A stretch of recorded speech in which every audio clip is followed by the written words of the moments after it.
बिस्मिल्लाहिर्रहमानिर्रहीम। आज हम पैथोलॉजी के फर्स्ट चैप्टर के लास्ट टॉपिक डिस्कस करते हैं, जो कि हमारी लास्ट टॉपिक से एमेल्डोसिस।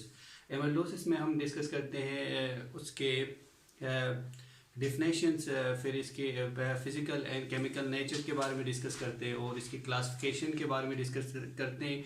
क्लासिफिकेशन मेनली डिवाइडेड किया है systemic amyloidosis and localised amyloidosis. Systemic amyloidosis further divided किया हुआ है एक प्राइमरी सिस्टेमिक एमाइलोइडोसिस और सेकेंडरी सिस्टेमिक एमाइलोइडोसिस में डिवाइड किया कि हम देखते हैं कि प्राइमरी एमाइलोइडोसिस क्या होता है, सिस्टेमिक एमाइलोइडोसिस क्या होता है, और इसमें हम इसकी पैथोलॉजी के फाइंडिंग भी हम डिस्कस करते हैं और इसकी डायग्नोज भी डिस्कस करते हैं। सो चलो हम बोर्ड की तरफ चलते हैं कि what is amyloidosis. Amyloidosis definition is a group of disease in which depositions of proteinous substance in the extracellular space.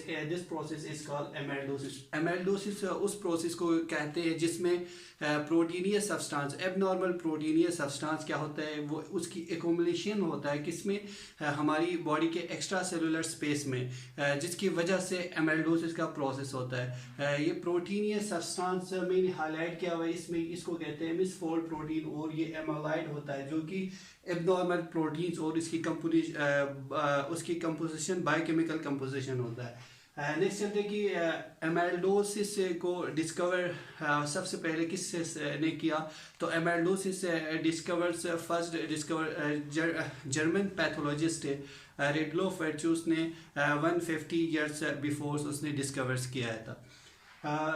इसके अगर हम classification physical and chemical nature की अगर बात करें, ये माइक्रोस्कोपिक ब्रांच और एक्सरे क्रेस्टोग्राफी इंफ्रारेड स्पेक्ट्रोस्कोपी जो कि करते हैं। इसमें माइक्रोस्कोपी में continuous unbranch of fibril abnormal protein की डिपोजिशन होता है, और एक्सरे क्रेस्टोग्राफी इंफ्रारेड स्पेक्ट्रोस्कोपी में हम देखते हैं कि ग्रॉस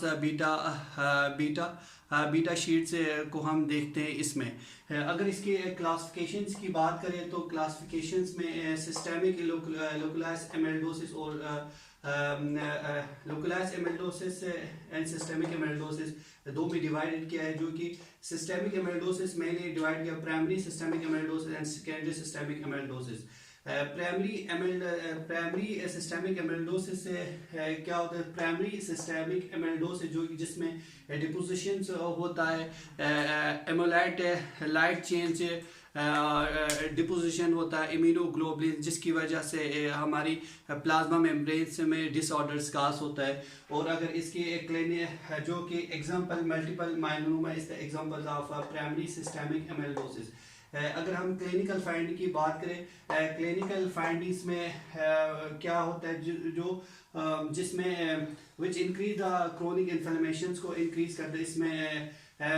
इसमें ये होता है कि सीरम एमाइलॉइड ए प्रोटीन से, जो कि इसकी एक क्लिनिकल फाइंडिंग है, और जिसमें मेलिग्नेंसी होता है, फेमिलियल मेटाटेरिन फीवर्स होता है, मेलिग्नेंसी जिसमें अनकंट्रोल एबनॉर्मल सेल से जो कि नॉर्मल सेल के पार्ट की तरफ वो क्या होता है एक्सपोज होता है, और इसकी काज डिजीज काज करता है। और अगर हम फेमिलियल मेडिटेरियन फीवर की बात करें तो ये एक डिजीज है जो जेनेटिकली काज होता है, इसकी वजह से फीवर होता है, जो कि पेन होता है हमारे एब्डोमेन में, चेस्ट में पेन होता है, जिसकी वजह से क्या होता है इन्फ्लेमेशन काज करता है। जब इन्फ्लेमेशन काज करे तो ये क्या काज करते हैं, ये अपेंडिसाइटिस काज करते हैं, जो कि इन्फ्लेमेशन ऑफ अपेंडिक्स और आर्थराइटिस काज करते हैं, इन्फ्लेमेशन ऑफ जॉइंट जो कि हमारी जॉइंट में इन्फ्लेमेशन काज करता है, और ये मायोकार्डियल इन्फेक्शन जो कि मायोकार्डियल इन्फेक्शन काज करता है, जिसमें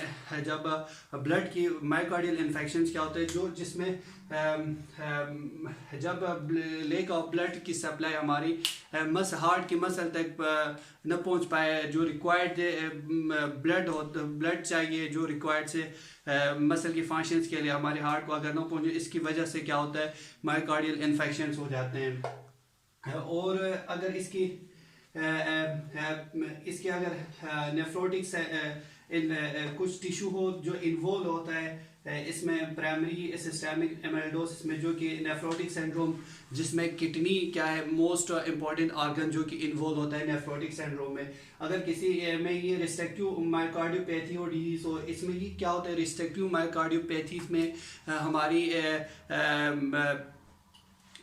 हार्ट की जो फंक्शन रिफर किया हुआ है, refer to heart set of heart functions, how to for changing of heart function. इसमें ये कि हमारी मसल की जो हार्ट्स की मसल की जो फंक्शंस में चेंजिंग आ जाती है, उसको कहते हैं कोई प्रॉब्लम डिफेक्ट है, इसको कहते हैं मायोकार्डियल रिस्ट्रिक्टिव मायोकार्डियोपैथी कहते हैं। अगर एरिथमिया और टोंग एनलार्जमेंट जो कि ये भी एक डिजीज है, ये मैक्रोग्लेसिया कहते हैं, जिसको ये मोस्टली अफेक्ट ये जेनेटिकली होता है और अफेक्टेड होता है चाइल्ड में एज कम्पेयर टू एडल्ट में। जिसकी वजह से क्या होता है, जिसकी वजह से डिपोजिशन होता है कैल्शियम हमारी जॉइंट्स में और डिजीज काज करता है। अगर हम लुकुलास एमाइलोसिस की बात करें तो व्हाट इज लुकुलास एमाइलोसिस? लुकुलास एमाइलोसिस की definition only in the one organ specific in the body, जो कि हमारे बॉडी के एक स्पेसिफिक ऑर्गन में काज करता है और ये डिपोजिशन होता है abnormal protein in a single organ से। इसकी डेफिनेशन है ये किस तरह होता है। ये अगर एग्जांपल की बात करें लाइक सिनाइल कार्डिक एमाइलोसिस, जो कि सिनाइल कार्डिक एमाइलोसिस में क्या होता है, जिसमें म्यूटेंट सीरम ट्रांसथेरिन्स क्या होता है डिपॉजिट होते हैं हमारी हार्ट्स में, जिसकी वजह से क्या होता है सिनाइल कार्डिक एमाइलोसिस होता है। अगर हम इसकी फेमिलियल माइलॉइड कार्डियोपैथी की बात करें तो ये भी एक डिजीज है रिस्ट्रिक्टिव मायोकार्डियोपैथी, जो कि ऑलरेडी हमने डिस्कस किया सिस्टेमिक्स में। ये भी कास होता है non insulin dependence diabetes mellitus type 2 कास होता है, जिसमें क्या किसी वजह से ये कास करता है। ये एमाइलिन से डिराइव होता है, जो कि इंसुलिन से डिपॉजिट, इंसुलिन में जो कि क्या करता है डिपॉजिट होता है हमारी आइसलेट ऑफ पेंक्रियास में, जो कि एमाइलिन जब डिराइव होता है इंसुलिन में, जो कि डिपॉजिट करता है हमारी आइसलेट ऑफ पेंक्रियास में, जिसकी वजह से क्या काज करते हैं non insulin dependent diabetes mellitus type 2 काज होता है। अल्जाइमर डिजीज से भी ये लोकलाइज एमाइलोसिस में आता है। What is Alzheimer disease? Alzheimer disease वो एक डिजीज है जो कि एक डिसऑर्डर्स ऑफ ब्रेन है, जो कि हमारी ब्रेन की एक डिसऑर्डर है। इसमें ये होता है कि इवेंचुअली हमारी थिकनिंग लूज होता है, डिस्ट्रॉय होता है और हमारी मेमोरी लूज होता है और मेमोरी इसमें अल्जाइमर डिजीज में लूज होता है। ये क्यों होता है? ये इस वजह से होता है जिसमें हमारी जो ब्रेन है, ब्रेन के सराउंडेड टिश्यू में एबनॉर्मल प्रोटीन की डिपोजिशन होता है, जिसकी वजह से अल्जाइमर डिजीज काज होता है।